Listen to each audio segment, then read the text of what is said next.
ये रास्ता भारत का सबसे सुंदर रास्ता माना जाता है। काला डूंगर जाते समय रास्ते में पड़ता है मैग्नेटिक हिल्स। ऐसा कुछ भी नहीं है, ये एक ऑप्टिकल इल्यूजन है।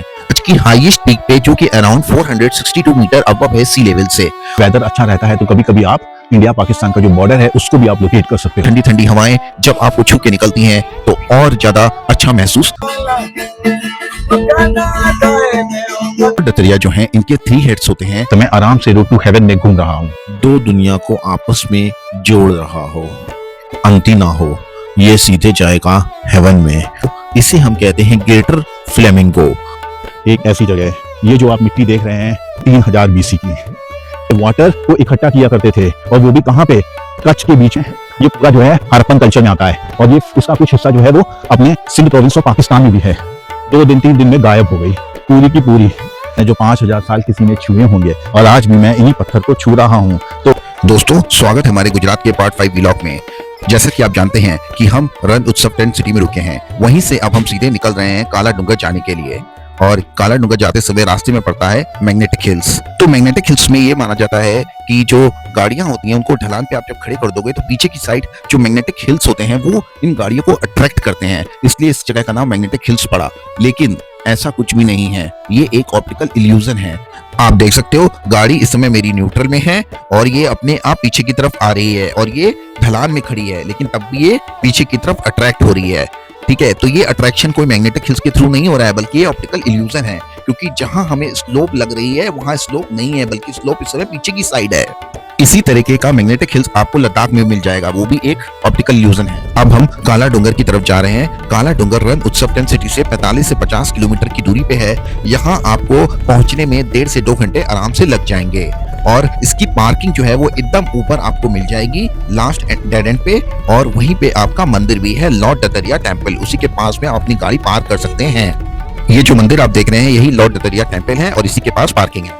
तो आप देख सकते हैं यहाँ पे आपको ढेर सारे कैमल भी दिख जाएंगे। तो अगर आपको यहाँ पे कैमल राइड करनी है तो आप वो भी कर सकते हैं। 100 रुपीज से 200 रुपीज के आसपास होती है, आपको हाईएस्ट पीक पे लेके जाएगी। अब हम जा रहे हैं कच्छ की हाईएस्ट पीक पे जो कि अराउंड 462 मीटर अबव है सी लेवल से।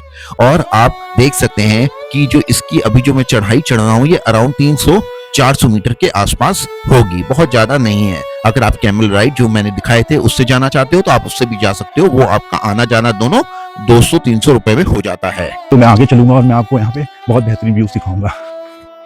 अब मैं काला डूंगर की हाईएस्ट पीक में आ चुका हूँ और इससे हम ब्लैक हिल्स भी कहते हैं।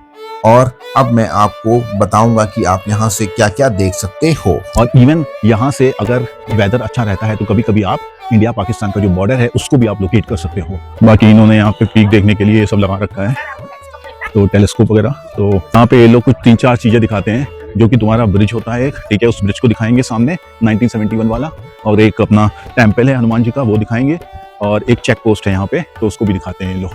तो ये सब चीजें आप आके यहाँ पे देख सकते हो। दोस्तों कुछ ऐसे नज़ारे आपको देखने को मिल जाएंगे इस पीक से। और आप देख सकते हो कि सामने जो आपको दिख रहा है वो एक डेजर्ट है, वो वही डेजर्ट है जहां से हम अभी आ रहे हैं। इसे हम बोलते हैं रैन ऑफ कच्छ का व्हाइट डेजर्ट। तो बहुत ही ब्यूटीफुल, बहुत ही सुंदर है। आप एक ऊंची हाईएस्ट पीक पे खड़े हुए हो और आप दूर से इस तरीके के नज़ारों को देख रहे हो, साथ में पहाड़ भी है। और अभी मैं आपको दूसरी साइड दिखाऊंगा, उसके व्यूज भी बहुत अच्छे हैं।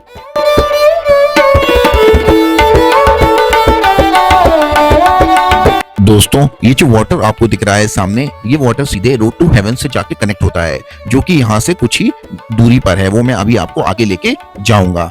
बाकी आप यहाँ से देख सकते हैं बहुत ही अच्छे दृश्य। और सच बोलूं तो एक जगह एक पीक में खड़े होके आप इस तरीके के ब्यूटीफुल नज़ारे को जब देखते हो तो सच में बहुत ज्यादा अच्छा लगता है, जो कि आप यहाँ पे आके ही फील कर सकते हो। ऊपर से यहाँ पे चलने वाली ठंडी ठंडी हवाएं जब आपको छू के निकलती हैं तो और ज्यादा अच्छा महसूस होता है। तो दोस्तों मैंने यहाँ से कुछ अच्छे व्यूज भी कैप्चर करने की कोशिश की है और मैं अभी आपको वो सारे व्यूज दिखाऊंगा। तो दोस्तों मैं कुछ बातें आपको बताना चाहता हूँ कि यहाँ पर आप चाहो तो आप टेलीस्कोप का भी यूज कर सकते हो, जो कि अराउंड 200 से 300 रुपए के आसपास में होता है, और कभी कभी 400-500 भी मांगते हैं, तो आपको बार्गेनिंग करनी पड़ेगी।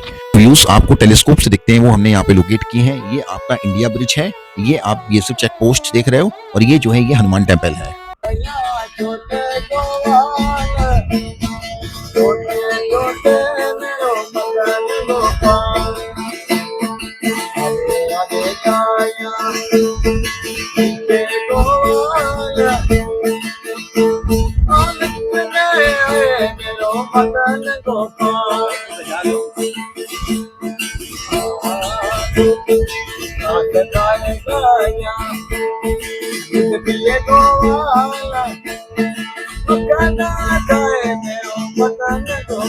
अब मैं नीचे आ रहा हूँ और वापस मैं उसी पार्किंग एरिया में जा रहा हूँ, और अब हम देखेंगे लॉर्ड दतरिया टेम्पल। तो आप चाहें तो स्टार्टिंग में भी देख सकते हैं, जहाँ पे अपनी गाड़ी पार्क की थी वहीं पे वो टेम्पल है, या तो आप उसको बाद में भी देख सकते हो। तो मैं अब आपको दिखाऊंगा लॉर्ड दतरिया टेम्पल। तो आप ये मेरे पीछे जो देख रहे हैं ये है लॉर्ड दतरिया टेम्पल, ये इसी पार्किंग में बना हुआ है। आप जो ये टेम्पल देख रहे हो ये बहुत पुराना टेम्पल है, और ये अराउंड 4000 साल से भी ज्यादा पुराना मंदिर माना जाता है। यहाँ पे एक ऐसी मान्यता है कि यहाँ पे सतयुग में लॉर्ड दतरिया आए थे, और लॉर्ड दतरिया ने जब देखा कि यहाँ पे कुछ भेड़िए हैं, फॉक्स या जैकाल, वो बहुत भूखे हैं, तो उन्होंने रुक के अपने ही शरीर का मांस उनको खिलाया। तब से यहाँ पे एक ऐसी मान्यता पड़ी हुई है कि मंदिर के जो पुजारी हैं वो हर शाम को एक खाना जो है वो जंगल में रख देते हैं, जिससे कि जो भी जानवर होगा वो आके खा ले। और आप जो यहीं पे एक झोपड़ी भी है, एक हट भी बनी हुई है, जहाँ पे इस तरीके के प्रसाद वगैरह मिलते हैं, और वहां पे आप जाके डेली प्रसाद वगैरह ले सकते हो। तो अब मैं आपको लेके चलता हूँ टेम्पल के अंदर। लॉर्ड दतरिया जो हैं इनके 3 हेड्स होते हैं, और ये जो हैं ब्रह्मा, विष्णु और शिव जी को डिवोट करते हैं। तो आप अब ये देख सकते हो लॉर्ड दतरिया जी को, तो बोले जय श्री राम। हाँ तो गाइस, मैं इस समय आराम से रोड टू हेवन में घूम रहा हूँ, और आप ये देख सकते हैं ये रोड टू हेवन का नज़ारा कितना अच्छा है। दोनों तरफ यहाँ पे पानी है, और मेरे दोनों तरफ ये बीच में रोड है। मैं बीच में जाके आपको दिखाता हूँ अच्छे से। तो आप ये देख सकते हैं ये बीच में रोड है, और मेरे दोनों तरफ पानी ही पानी है। तो ये अपने आप में एक नया और अद्भुत नज़ारा है, जो आपको सिर्फ यहाँ रोड टू हेवन में देखने को मिलेगा। और यहाँ पे अगर आपको आना है तो इसके लिए आप आराम से यहाँ पे अपना आप रैन ऑफ कच्छ से भी आ सकते हैं, या फिर आप भुज से भी आ सकते हैं, या तो आप चाहें तो अहमदाबाद से भी आ सकते हैं। तो जैसे अगर आप प्लान बना रहे हैं तो आप क्या कर सकते हैं, अगर आप शॉर्ट ट्रिप मारना चाहते हैं सिर्फ रैन ऑफ कच्छ के लिए, राइट, तो आप अहमदाबाद से आइए, रोड टू हेवन होते हुए आप चले जाइए रैन ऑफ कच्छ उत्सव टेंट सिटी, और वहाँ पे आप कल्चरल प्रोग्राम का मजा ले सकते हैं, और चाहे तो आप टेंट सिटी में रुक भी सकते हैं। और बीच में आपको ये रोड टू हेवन मिलेगी जहाँ पे मैं हूँ। लेकिन मेरी आइटनरी के हिसाब से मैं आया था पहले रैन ऑफ कच्छ, मैंने सनराइज सनसेट सब कर लिया, और अब मैं आया हूँ रोड टू हेवन देखने अपने उत्सव टेंट सिटी से ही, जहाँ मैं रुका हुआ था। और आप देख सकते हैं ये एक बेहतरीन नज़ारा है कि आप चल रहे हैं और दोनों तरफ पानी है। लेकिन हाँ, मैं आपको यहाँ पे एक बेहतरीन जानकारी देना चाहता हूँ। तो अद्भुत नज़ारा रोड टू हेवन का ये होता है कि जब आपको एक तरफ नमक मिलता है और दूसरी तरफ आपको पानी। तो अभी आप जैसे देख रहे हैं मेरे दोनों तरफ क्या है, पानी है। लेकिन अद्भुत नज़ारा तब होगा जब इस रोड टू हेवन के एक साइड पे होगा नमक और दूसरी साइड पे होगा पानी। इस साइड नमक होता है और इस साइड होता है पानी। और ये नज़ारा अगर आपको देखना है तो उसके लिए आपको आना होगा मंथ ऑफ दिसंबर और जनवरी। ये ही 2 मंथ हैं जिसमें आपको ये अद्भुत नज़ारा इस रोड टू हेवन में देखने को मिलेगा। और ये वही रोड टू हेवन है जो धोलावीरा को कनेक्ट करती है, और ये अराउंड 25 किलोमीटर की लंबी रोड है। तो मैंने इसके कुछ अच्छे व्यूज भी कैप्चर किए हैं, वो भी मैं आपको दिखाता रहूंगा। ये रास्ता भारत का सबसे सुंदर रास्ता माना जाता है। इस रास्ते को तो देख के ऐसा लग रहा है जैसे ये 2 दुनिया को आपस में जोड़ रहा हो।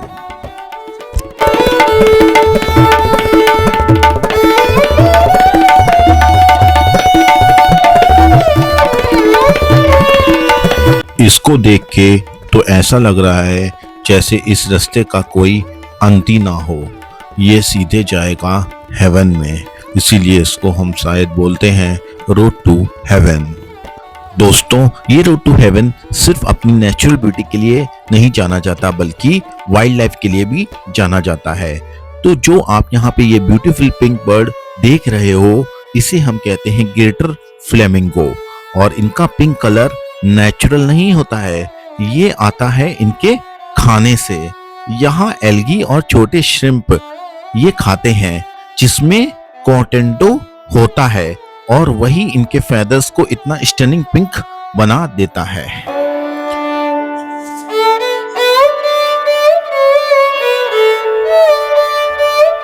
दोस्तों, अब हम निकल रहे हैं रोड टू हेवन से धोलावीरा।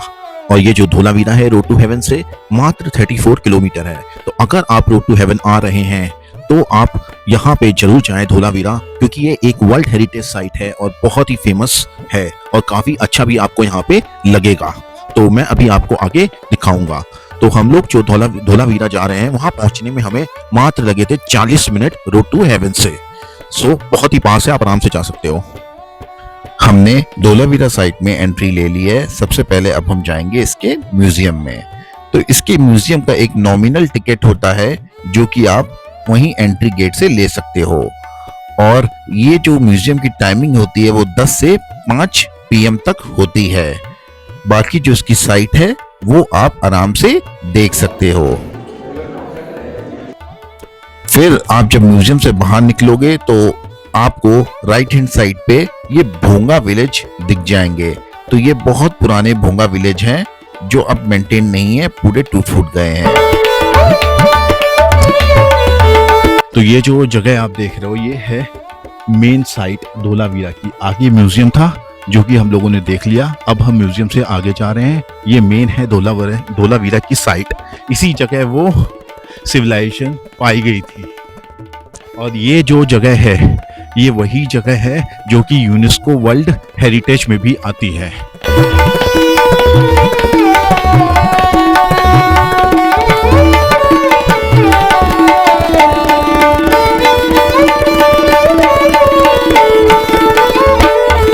हाँ तो गाइस, आज मैं आपको लेके आया हूँ एक ऐसी जगह।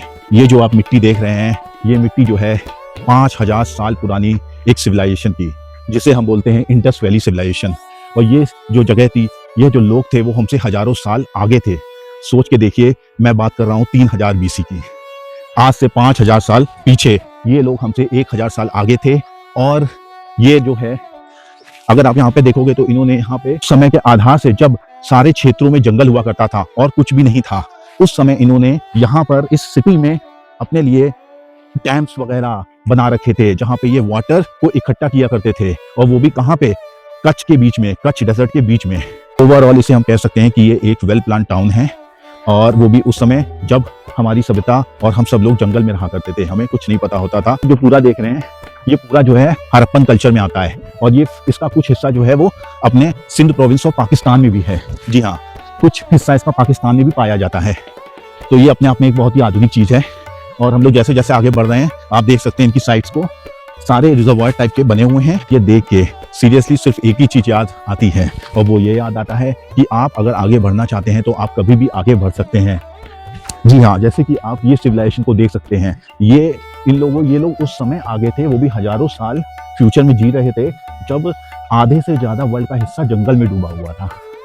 तो इस चीज़ को सोच के तो यही बोला सकता है कि अगर आप आगे नहीं बढ़ पा रहे हैं तो ये प्रॉब्लम आप में है।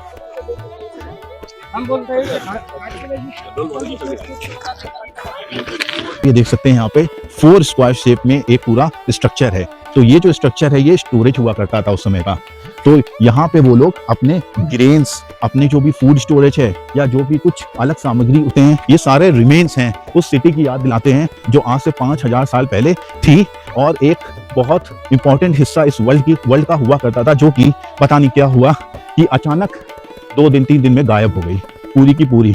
उनके कुछ ही अंश बचे हैं जो कि हमारे हिस्टोरिकल जो रिसर्चर हैं उन्होंने देखा, उन्होंने पाया। और ये अगर आप जाते होंगे तो आप ऐसे कई से म्यूजियम्स हैं जिसमें आप ये सब देख सकते हैं। गाइस, जो आप ये साइट में पत्थर वगैरह देख रहे हैं पूरा, ये ऊपर की इनकी छत है। तो इसका मतलब है इसके अंदर रूम हुआ करते थे। यहाँ पे एक और चीज़ आपको बताना चाहता हूँ कि ये जो साइट है इसे यूनेस्को ने 2021 में वर्ल्ड हेरिटेज घोषित कर दिया था। तो अब जो ये है ये यूनेस्को के अंदर आता है।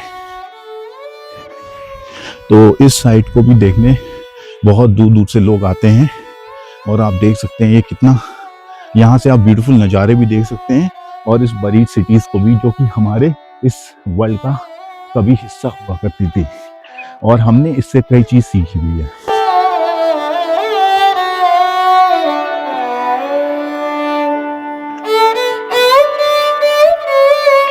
वही पत्थर है जो 5000 साल किसी ने छुए होंगे और आज भी मैं इन्हीं पत्थर को छू रहा हूँ, तो मुझे तो हिस्ट्री फील हो रही है। तो आप अगर यहाँ पे हिस्ट्री फील करना चाहते हैं, आपने उन किताबों का ज्ञान जो अर्जित किया था उसे अपने आंखों से देखना चाहते हैं और अपने दिल से फील करना चाहते हैं, तो आइए और इस हेरिटेज साइट को देखिए और फील करिए और इन किताबों के पढ़े हुए ज्ञान को समझिए। तो ये था हमारा पूरा रैन ऑफ कच्छ की कंप्लीट ट्रिप की डिटेल, और अब हम निकलेंगे द्वारका और सोमनाथ की तरफ, तो वो मैं आपको अपने अगले पार्ट में कवर करूंगा। तो हमारा ये वीडियो अगर आपको पसंद आया हो तो इसे लाइक करें और हमारे चैनल को सब्सक्राइब करें, जिससे कि आपको ऐसे ही इंफॉर्मेटिव वीडियो मिलते रहें।